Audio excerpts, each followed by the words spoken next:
ফ্রিজে গোশত রাখা যাবে কিনা প্রশ্ন আসছে। ফ্রিজে গোশত রেখে খাওয়া যাবে কিনা? অবশ্যই খাওয়া যাবে, কেন যাবে না? ফ্রিজে গোশত রেখে আপনি খান, কোনো সমস্যা নাই। তবে আপনার যদি উদ্দেশ্য হয় কোরবানির গোশত আমি ফ্রিজে রেখে তারপর আস্তে আস্তে খাবো, এই জন্য আল্লাহ পাক আপনার অন্তরের খবর ভালো করে জানেন। আল্লাহ পাক আপনার অন্তরের খবর ভালো করে জানেন। আপনি খাবেন, জায়েজ আছে শতভাগ। তবে যদি শুধু গোশত খাওয়ার জন্যই কোরবানি দেন, আপনার কোরবানি কবুল হবে? শুরুতে বলেছি সূরা হজ 37 নম্বর আয়াত, লা ইয়ানালাল্লাহু লুহুমুহা ওয়ালা দিমাউহা ওয়ালাকিন ইয়ানালুহুত তাকওয়া মিনকুম। আল্লাহ বলেন জন্তুর রক্ত এবং গোশত আমার কাছে পৌঁছায় না, পৌঁছাই তোমার অন্তরে আমি আল্লাহর প্রতি ভয় আছে কিনা সেইটা। জোরে আল্লাহু আকবার।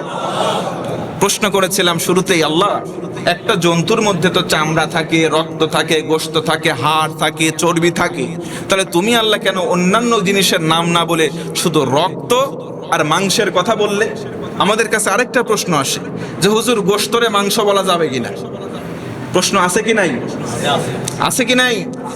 আমরা অনেকে মাংস বলি, গোশত বলি, বলে মাংস বলবি না, এটা হিন্দুরা বলে মাংস মায়ের অংশ থেকে নাকি মাংস আসছে। না, এটা বাংলা অভিধানে কোথাও আপনি খুঁজে পাবেন না। এখন সবচাইতে যারা একটু শিক্ষিত আছেন, সবচাইতে সহজ হচ্ছে আপনি গুগলকে একটি প্ল্যাটফর্ম হিসেবে ব্যবহার করেন যে মাংস শব্দের উৎকলন কোথা থেকে, আপনি দেখবেন কোথাও খুঁজে পাবেন না মায়ের অংশ থেকে। আচ্ছা, গরুর মধ্যে দুইটা জাত, একটা হচ্ছে পুরুষ গরু আর একটা মহিলা গরু, মানে এড়ে আর বকন। কি কথা বলেন, ঠিক কি না? তো ওরা বকন মানে যেটা দুধ দেয় ওইটারে হিন্দুরা বলে মা, কি তাই কি না? তো মায়ের অংশ যদি হবে একটা বকনা গরুর অংশকে শুধু মাংস বলা যাবে, তাহলে তো আমরা বর্তমানে মাংস, মুরগির মাংসকেও মাংস বলি। কথা বলেন, ঠিক কি না? তাহলে মুরগিও কি ওদের মা? না, বরং আসলে আমাদের শব্দ চয়নে একটু সমস্যা আছে। তাহকিক না জেনে, মূল কোনো তথ্য না জেনে হিউমার ছড়াইতে ভালোবাসে বাঙালিরা আমরা খুব।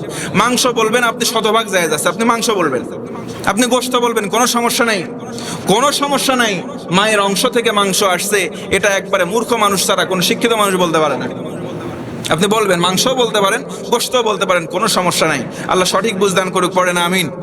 আল্লাহ বললেন আমি মাংসও দেখি না, অর্থাৎ গোশতও নেই না, রক্তও নেই না। কেন? তৎকালীন সময় মুফাসসিরিনে কেরাম এই আয়াতের ব্যাখ্যায় বলেন, তৎকালীন সময় কাবার চত্বরে বিভিন্ন দেব দেবীর নামে তৎকালীন সময়ের মানুষরা বলি দিত, পশুকে বলি দিত, উৎসর্গ করত, এক জবাই করতে একবার এক কথায় বলে ঘাড় থেকে একবারে আলাদা করে দিত, মস্তক দেহ থেকে বলি দিত। যে বলিটা আজও বর্তমানে বিভিন্ন জায়গায় দেশে আছে। পাঁঠা বলি বলে একটা উৎসব আছে হিন্দু ভাইদের, আপনারা জানেন কিনা জানি না। বিভিন্ন রকম ভাবে ইয়া কালী বলে তারা জবাই করে ফেলে, মানে শেষ করে ফেলে, বিভিন্ন দেবের নামে, দেব দেবীর নামে উৎসর্গ করে। এগুলোকে বলা হয় বলি দেওয়া। তৎকালীন সময়ে ওই সময়ের পৌত্তলিকরা বলি দিত, বলি দেওয়ার পরে ওই রক্তটা পাত্রে সংগ্রহ করত।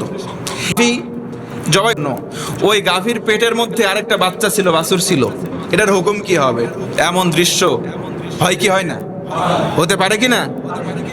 এটার হচ্ছে স্পষ্ট কথা, আপনি ওইটাকে যদি আপনার রুচিতে আসে, পেটের মধ্যে যেটা আছে ওটারেও আপনি জবাই করবেন। যদি জিন্দা থাকে তাহলে ওটারেও আপনি জবাই করবেন, বিসমিল্লাহ জবাই করে যদি আপনার রুচিতে আসে আপনি ওটা গোশতের সঙ্গে খেয়ে নেবেন, এটা আপনার জন্য জায়েজ আছে। আপনার যদি রুচিতে না আসে ওটা আপনি ফেলেও দিতে পারেন, কোনো সমস্যা নেই। আর সবচাইতে উত্তম কাজ হচ্ছে শুরুতে আগে জাজ করে নেবেন এটা গর্ভবতী কিনা। কোরবানি দেওয়ার আগে সর্বপ্রথম কন্ডিশন হচ্ছে আপনি ভালো করে জাজ করে নেবেন এটা গর্ভবতী কিনা। যদি গর্ভবতী হয় আপনি কোরবানি দেবেন না, এটা হচ্ছে আপনার জন্য প্রথম কন্ডিশন। আর যদি বাই চান্স অগোচর অনেক সময় হতে পারে, যদি হয়ে যায় আপনি ওই গোশতটা এই গোশতের সঙ্গে, মা গাভীর সঙ্গে গোশত করে খেয়ে নিতে পারেন, কোনো সমস্যা নাই। যদি আপনার রুচিতে না আসে, অর্থাৎ রুচিতে বাধে, সেটা আপনি ফেলে দেবেন ইনশাআল্লাহ।